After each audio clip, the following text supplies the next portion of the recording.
Thousands of people from Florida and the coastal Carolina communities evacuated to our area ahead of Hurricane Dorian. At one point, Charlotte Motor Speedway says it had about 150 people staying at its campsites. Tonight, many of those people starting the long trek back home. NBC Charlotte's Brad Berkey is on I-77 tonight, where there's been heavier than usual traffic today.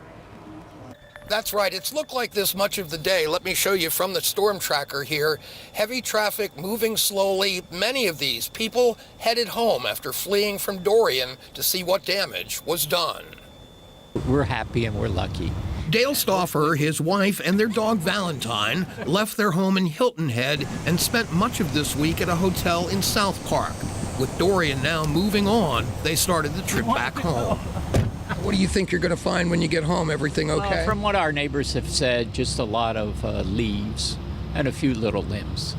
Everybody was pretty fortunate. Yes, they were. Even before the sun came up, evacuees who had camped out at the Charlotte Motor Speedway packed up to leave.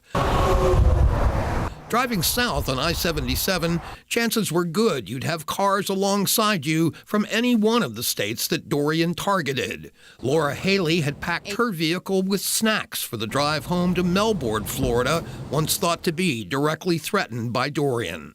What do you think you're going to find when you get back home? I think it'll all be good. Were you worried, though? Before, for a little while, yes. Marguerite Tack, like so many others we met today, was just glad to be safe and going home. You guys are pretty lucky. Yes, they said Savannah was able to skim by because that's 40 miles west of where I live. Many of the people we spoke with today said they had no second thoughts about evacuating, and they said they would do it again if the next storm comes. And given where they live, it's not so much a question of if, but when. In the Chevy Storm Tracker, Brad Berkey, NBC Charlotte.